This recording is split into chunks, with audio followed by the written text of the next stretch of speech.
So, okay, sekarang ni baru pukul 6.03.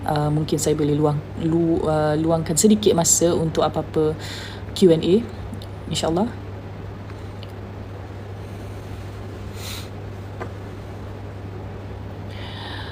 Hajar _Ruzaini, Kak Lisa, macam mana nak istiqamah dalam berhijrah? Istiqamah ni tersendirinya adalah satu ibadah. Dan untuk istiqamah ni macam nak kata dia sesuatu perkara yang senang. Dia baik sesiapa yang kita bertanyakan, kalau kita tanya pada mana-mana pihak asatizah, dia akan katakan yang memang dia satu perkara yang bukan senang untuk kita lakukan. Kerana dia bukan senang, itulah dia dijadikan satu, orang kata, fadilat dia sangat-sangat besar bila kita cuba sebaik mungkin untuk istiqamah dalam perhijrahan kita menuju ke Allah Subhanahu Wa Taala. Dan mungkin antara cara untuk kita untuk istiqamah ni, kita kena banyak rendah diri. Maksud saya rendah diri ni, kita suluh diri kita sendiri untuk untuk kita tengok apa jua yang kita buat, kan, apakah penambahbaikan yang diperlukan. Macam setengah orang kata, tapi aku sembahyang 5 waktu, aku tak tinggal. Tapi kita tak pasti sama ada sembahyang 5 waktu itu, kan, kita tak tahu apa yang like for the better word, cacat celanya yang mungkin adalah. Jadi macam kita kena rendah diri dan rasakan yang kita perlu macam revisit ilmu tu semula. Contohnya ilmu tersebut, kalau kita gunakan solat sebagai contoh. Assalamualaikum kepada my brother Fakrul UNIC. Terima kasih kerana singgah sekejap ni. Masya Allah, lama tidak jumpa. Saya betul-betul berdoa, Fakrul, saya berdoa sangat-sangat yang kita dapat bekerjasama, insyaAllah satu hari nanti. Ada banyak perkara yang saya rasa yang saya akan bertanya kepada brother Fakrul ni untuk belajar. InsyaAllah.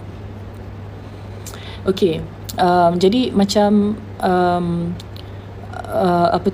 berbalik kepada poin yang kita cakap tadi, kan, macam kita kena revisit semula ilmu tu.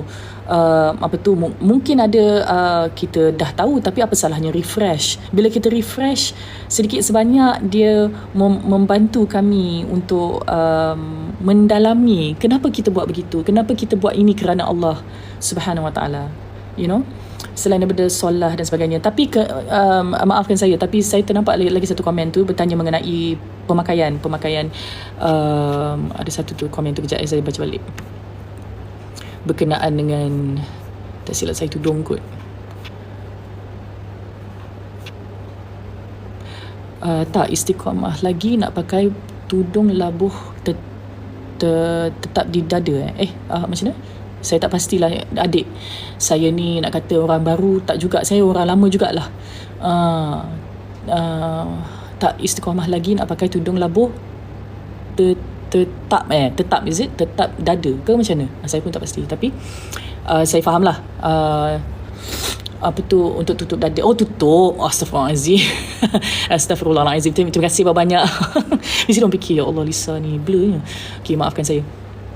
Okay, so macam untuk kita faham, ada banyak buku-buku yang memberikan, orang kata, penerangan dan penjelasan dan pencerahan mengenai Muslim women adornment, yang membawa maksud cara pemakaian wanita Muslim, wanita Islam.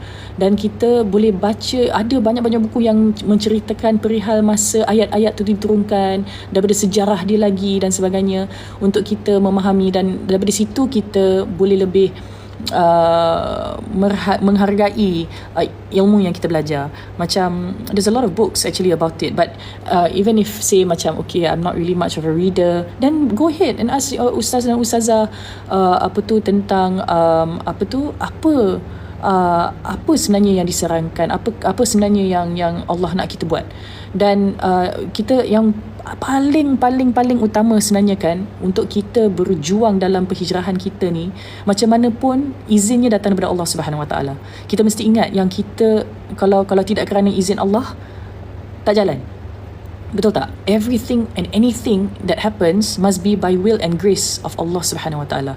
Kita kena minta doa kepada Allah, ya Allah, Tuhanku, kau izinkanlah aku nak menjadi seorang wanita muslim yang lebih baik, aku nak jadi seorang wanita Islam yang lebih baik, aku nak buat apa yang aku nak buat dalam setiap hari, setiap langkah, setiap perbuatan, setiap tutur kata yang aku mengatakan ni, aku nak buat perkara-perkara yang diredaimu, yang membuatkan engkau redha dengan aku.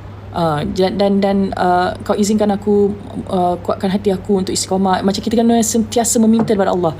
Dan dalam masa yang sama, usaha itu kena datang, dan antara cara untuk menguatkan ataupun kunci untuk kuat istiqamah ni adalah ilmu. Ilmu pun adalah satu perkara yang sangat-sangatlah disarankan. Saya ni bukan ustazah, tetapi saya ada baca ada satu hadis ni yang berkaitan dengan kepentingannya mencari ilmu, punya pentingnya untuk kita cari ilmu. Dan saya harap sangat-sangat yang dan saya doakan sangat-sangat moga Allah membuka pintu, ruang dan peluang untuk kita semua, saya, anda semua, untuk beramal dan supaya kami semua tergolong dalam golongan yang diredai Allah Subhanahu Wa Taala, insya-Allah. Amin. Oh, dia punya komen dia makin cepat. Gitu. Dan so bila kita mencari ilmu tu, ada apa-apa yang tak faham, kena tanya lebih berilmu. Kita belajar, kita hadam, kita fikirkan, kita cuba, kita buat, kita mula praktis benda tu. So bila kita mula praktis pula sesuatu benda tu, kita nak benda tu jadi second nature bagi kita. Contohnya kalau macam untuk memakai, macam setengah orang kata macam pemakaian tu macam mana ya, macam tak boleh ni. Bila kita cuba buat dan kita cuba buat lagi. For example, bila kita memakai tudung labuh, kalau sebab itu contoh yang contoh yang diberikan tadi from one of you. Dan we try sampai bila kita dah tak buat, kita rasa macam tak biasa pula. Macam tu. Dan mungkin itu adalah antara rahmat kan? Rahmat Allah Subhanahu Wa Taala untuk membiarkan kita ada rasa benda tu second nature bagi kita.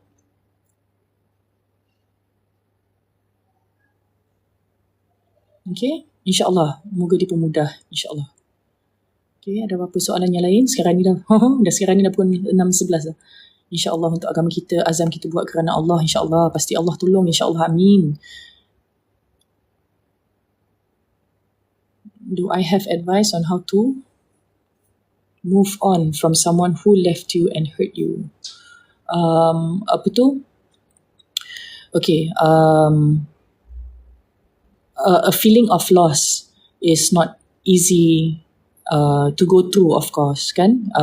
We feel hati tu, jiwa tu rasa sakit, dan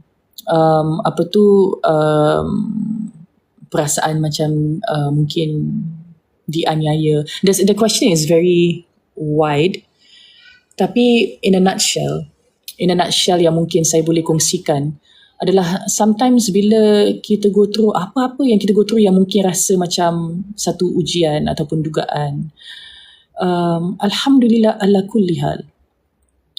Ada satu hadis ni yang saya ada baca, tapi masalahnya saya bukan ustazah, saya tak boleh nak suka-suka hati je nak sebut-sebut hadis ni semua. Dia ada adab dia lah kalau nak bab sebut hadis ni kan. Tapi yang saya belajar daripada hadis tersebut adalah pain, yang sakit ni, macam apa yang saya belajar, apa pemahaman saya ataupun apa yang saya hadam daripada hadis tersebut. The feeling of pain from the test yang kita lalui ni is inevitable. Because we are human beings, kita akan ada a set of emotions, right? It could be in a positive pool or it could be in a negative pool. But what matters is the reaction towards ujian tersebut. Dan as much as how it is, how do I say, easier said than done, tetapi really set your heart and your mind to really ask yourself, to really seek Allah Subhanahu Wa Taala during these difficult times. share with him, communicate with him that it is not an easy test. Tetapi we have to remember the ayah in Surah Al-Baqarah that he will not test anyone beyond what he or she can bear. And we have to have faith in that ayah. So when we have faith in that ayah, we remember Allah tested me with this situation because I can take it. But I may not understand it now. Tetapi maybe or definitely Allah is trying to save me from something awful. Allah is trying to save me from something even worse. I don't see it now, but I yakin that it is that. I don't see the hikmah yet, but the hikmah is there. You know what I mean? So, macam we may feel like victimized from that situation, but you ask yourself, what is Allah subhanahu wa ta'ala trying to teach me in this situation? It's not necessarily focusing on fault of others, but fault of ourselves. Like, maybe Allah wants me to get closer to Him, to improve myself as a Muslim, as a Muslim person to Him, some way or another. Whether or not I see it yet, or know how yet, have the clarity yet, I don't know. But that's where we have to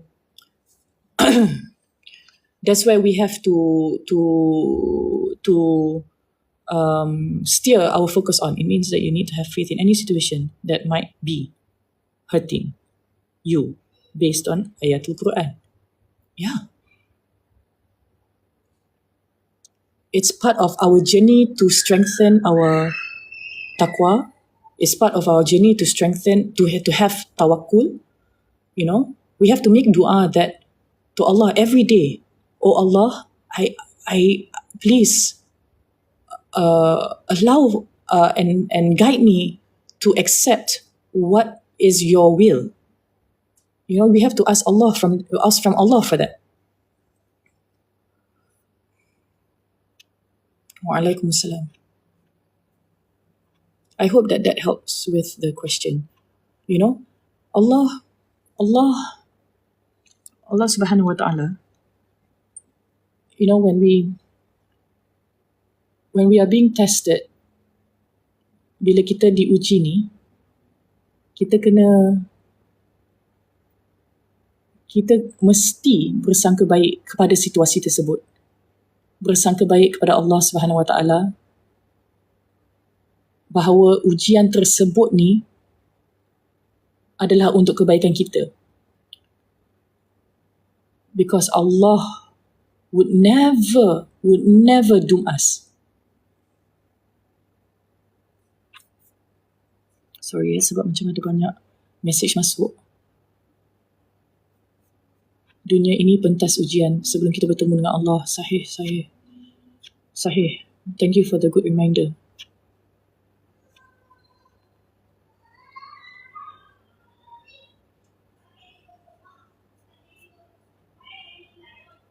Boleh tak tunjuk buku hadis yang Lisa baca? Macam-macam lah buku hadisnya. Tapi app pun ada. Daripada buku Quran yang ada terjemahan tu pun macam ada hadis-hadis juga kan. Macam-macam lah buku. Alhamdulillah.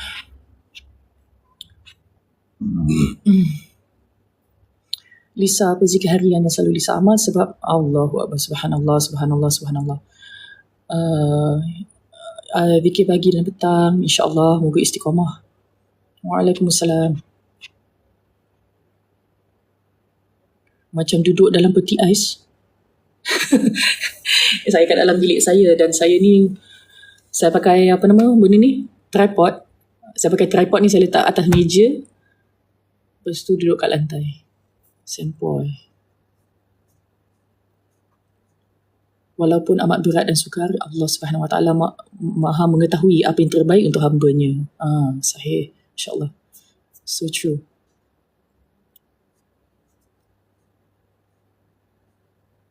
Nak tanya Yusri minat nombor 15 ke? Yusri punya tarikh birthday dia 15 bulan. Waalaikumsalam. Waalaikumsalam. Cantik telekong. Terima kasih banyak. Nak mini love. Assalamualaikum. Waalaikumsalam. Okay, ada apa-apa lain soalan? Maybe I take one last question ke sebelum kita bersurai?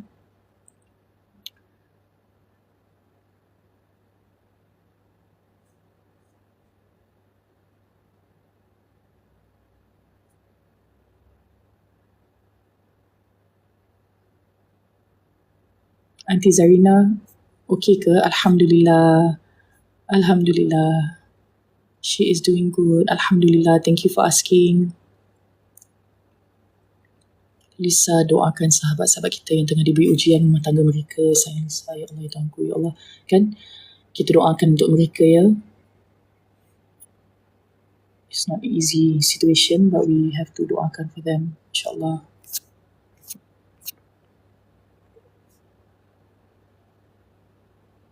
Itulah. Dia punya komen laju kan. Jadi saya pun macam tengah cuba catch up ni.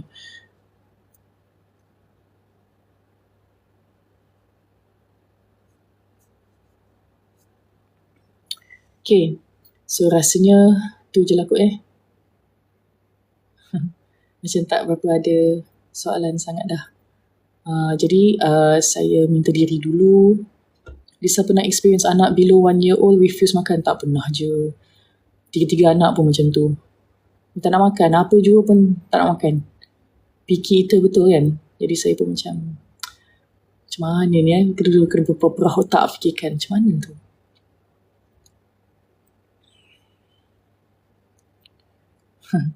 Tapi adik dah pukul 6.20 dah ni. Mesti kita nak ada time kita sendiri kan. Kita nak berdoa. Kita nak berdoa sebelum masuk waktu maghrib kan.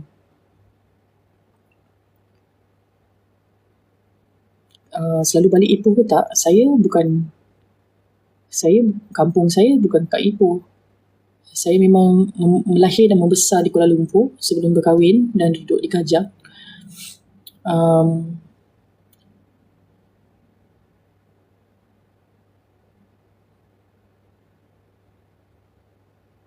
Tapi keluarga belah suami Perak lah. Tapi bukan Ipoh pun. Batu Gajah dengan Guping.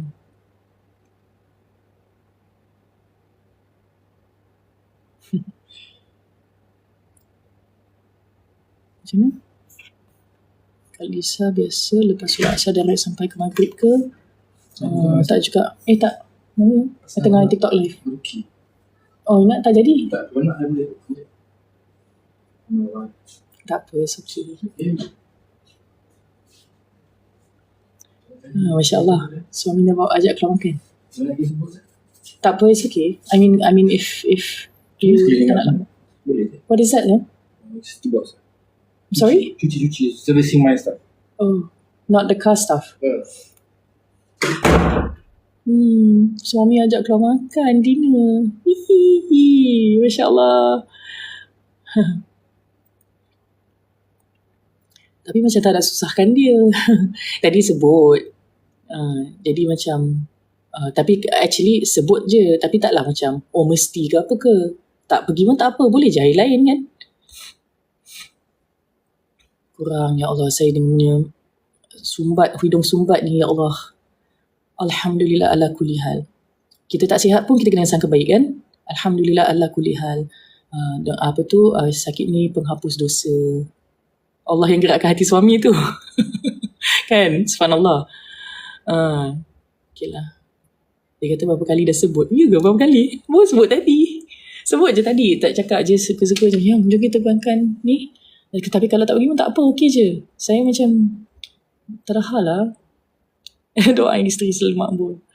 Alah. Lepas tu kita dah pakai baju rumah. Siapa macam saya? Yang jenis yang macam kalau dah salin pakai baju dah lag dah kan. Macam rasa macam tak apa lah. Kita punya mind dah set dah untuk duduk rumah kan. Anyway. Kan? Faham tak? Kan kita macam dah salin, dah macam okay tak apa, kita macam kita dah resign to the fact that macam duduk rumah je ni, macam tu lah kan. Kita pun okay, duduk rumah je lah macam tu. Tapi tak ada sakit hati ke terkecil hati ke apa-apa, tak ada. Just macam chill je macam tu kan. Dah set nak masak apa dah, sebab tak jadi keluar sekali dia ajak keluar balik. Kan. Jadi dia macam macam tu. Waalaikumsalam. Malas betul nak siap-siap kan. Kita dah macam dah salin dah baju. Dia macam bila dia baju ni dia bagi energy macam contoh bila kita pakai baju kaftan kan. Dia punya energy dia lain macam tau. Pakai kaftan je so macam tiba-tiba kita punya masa, kita punya otot-otot tiba-tiba relax. Subhanallah.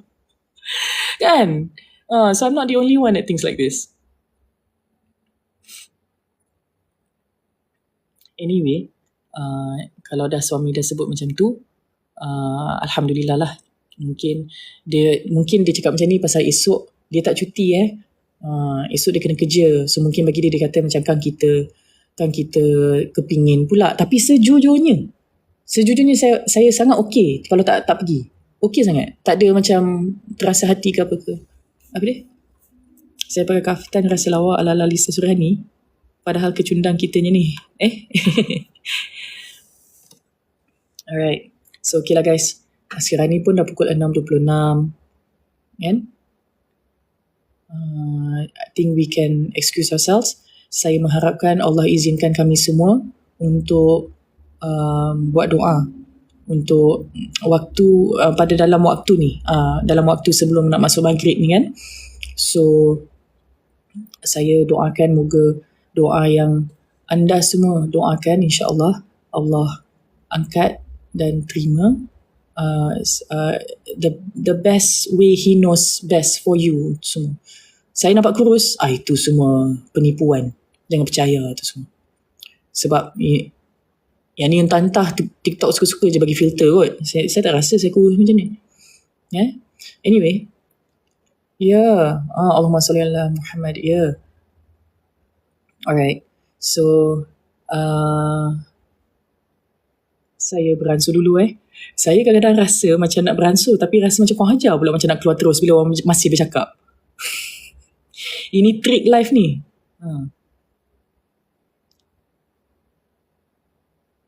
Waiyakum.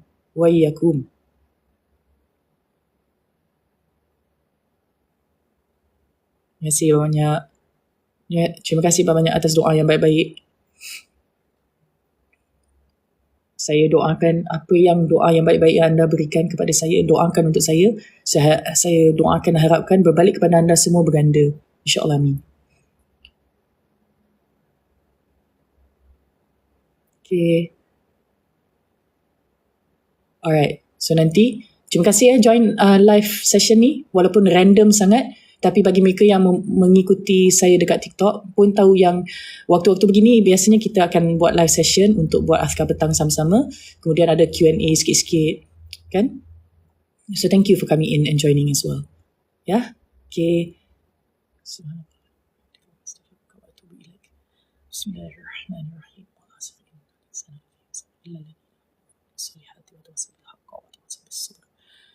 Okay. Assalamualaikum warahmatullahi wabarakatuh. Bye.